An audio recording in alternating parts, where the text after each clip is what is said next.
اور اس نے اس آئل کو بھی چیک کیا کہ آیا یہ آئل اس لائق ہے کہ انسانی وجود میں جا سکے.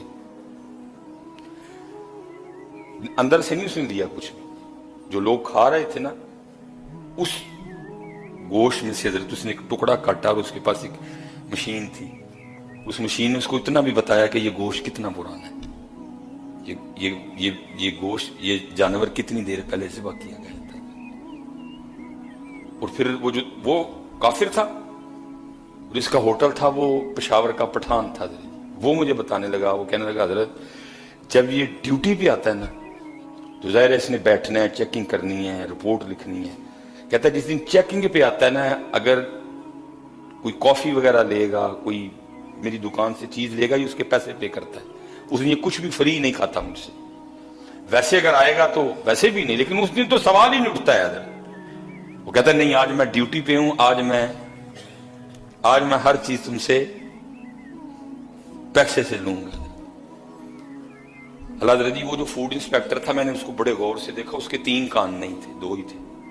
میں نے اس کو بڑے غور سے دیکھا, ہماری طرح اس کی 2 ہی بازو تھے, 2 ہی ٹانگیں تھیں, کچھ میں نے اس میں مختلف نہیں پایا.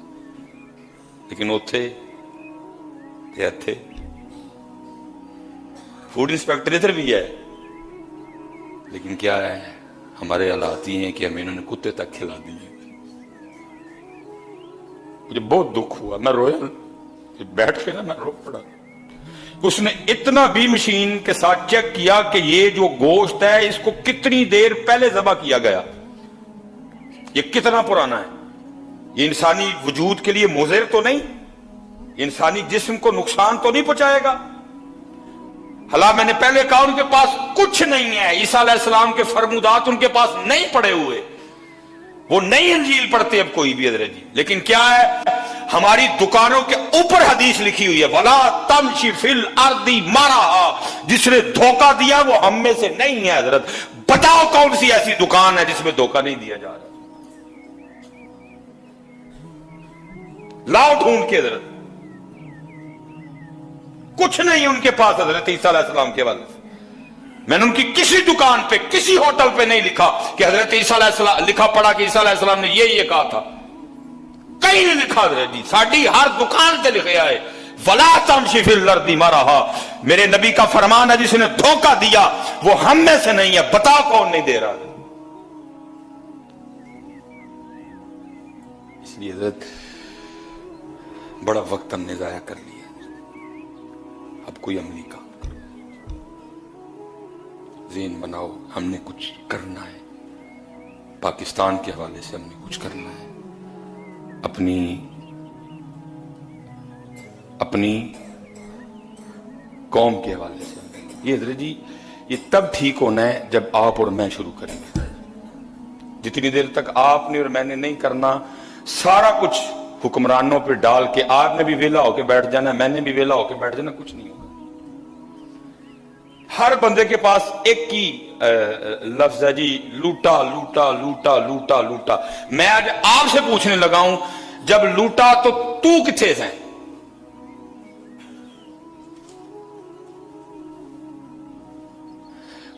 خدا محفوظ رکھے, اللہ محفوظ رکھے. اللہ گھر میں خدا نہ خواستہ چور آ جائے تو کیا کریں گے؟ چپ کر کے لیٹے رہیں گے. تو جب ملک میں چور آئے تھے کیوں چپ رہے سارے؟ ہر بندے کے پاس ایک ہی ہے, اس نے لوٹا. ٹھیک ہے, میں نہیں انکاری کہ نہیں لوٹا. میرا سوال یہ ہے حضرت جی جب اس نے لوٹا تو میں اور آپ کدھر تھے؟ کیوں چپ رہے؟ ہم نے کیوں لوٹنے دیا؟ ہم کیوں نہیں بولے اور تو کیوں میرے پاکستان کو لوٹ رہا ہے؟ تجھے نہیں پتا یہ کتنا قیمتی ہے؟ 90,000 بیٹیوں نے عزتیں لٹوائی تھی, پھر بنا. 50 لاکھ لوگوں نے جامع شہادت نوش کیا تھا, پھر بنا. یہ اتنے سستا ہے کہ تو اس کو لوٹ لے؟ نہیں لوٹنے دیں گے ہم تجھے. وہ لوٹتے رہے, ہم بھی ساتھ لگ کے لوٹتے رہے. سب کے پاس ایک ہی نہیں, لوٹا. حضرت جی بڑی دیر ہم لوٹا کھیل چکے, اب اٹھو اور کام کرو. جتنے ادھر جی ابو بیٹھے ہو نہیں ادھر, آپ پتہ نہیں اس بات کو کتنا وزنی لیتے ہیں. اللہ کی قسم ہے آج اپنے بچوں کے اندر یہ بات ڈالو, نوکری تو چھوکری لے نہیں جانا اسکول, پتر پڑھنا ہے, علم حاصل کر, کوئی اپنی زندگی کا مقصد بنا میرے پتر، نوکری چھوکری مل جائے گی، نہ پریشان ہو، کوئی مقصد بنا اپنی زندگی کا، کڈو انہوں اس کام میں حضرت، جتنے باپ بیٹھے ہو ان کے اندر یہ بات ڈالو حضرت، تو خدا کی قسم ہے ادھر سے ابتدا ہوگی۔ ہماری تاریخ کا بہت بڑا نام ہے حضرت سیدنا عمر بن عبدالعزیز رضی اللہ تعالیٰ عنہ، اس امت کا پہلا مجدد حضرت، مجدد جو تجدید کرتا ہے آگے، جو دین کو زندہ کرتا ہے حضرت، اللہ نے اس کو وہ روحانی طاقت عطا کر رکھی ہوتی، اس امت کے پہلے مجدد حضرت سیدنا عمر بن عبدالعزیز رضی اللہ تعالیٰ عنہ رحمت اللہ تعالیٰ، اسی نے، اور ان کو تاریخ نے عمر ثانی بھی کہا، دوسرا عمر، اتنی باکمال شخصیت تھی حضرت، ایسا زبردست لیڈر تھا حضرت۔ کسی نے پوچھا کہ حضرت آپ کیسے یہاں تک پہنچے، کیسے بن گئے، یہ مقام یہ مرتبہ کیسے ملا؟ آپ نے فرمایا میرے والد اور میرے استاد کی وجہ سے۔ حضور وہ کیسے؟ فرمایا میرے بچپن کے دن تھے، میں اپنے گھر میں نا نماز ظہر کی تیاری کر رہا تھا، میں نے وضو کر لیا، میں نے اپنے سر میں تیل ڈالا اور میں شیشے کے سامنے کھڑے ہو کے نا اپنے بالوں میں کنگھی چلا رہا تھا، تو مجھے اپنے بال اتنے پیارے لگے کہ تھوڑی دیر کے لیے نا میں اپنے بالوں کے حسن میں گم ہو گیا۔ بس اسی وقت میں ظہر کی نماز جماعت کا ٹائم نکل گیا۔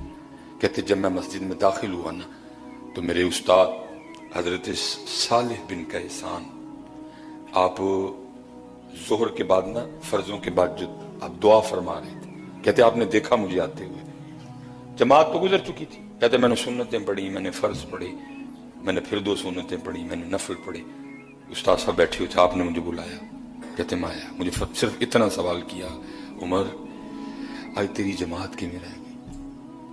اور حضرت جی یہ نہیں سمجھنا کہ ایک محلے دے کسی غریب منڈے دا پتر ہے، کسی غریب سے شخص کا بیٹا ہے، نہیں، آپ اس وقت مصر کے گورنر کے پتر تھے حضرت، اور اس دور میں حضرت جی جو گورنر کی پوزیشن ہوتی تھی وہ مالک ہوتا تھا شہر کا، اور مصر کے گورنر تھے اس وقت، آپ کے والد گرامی مصر کے گورنر کا پتر، جماعت کی میں رہ گئی۔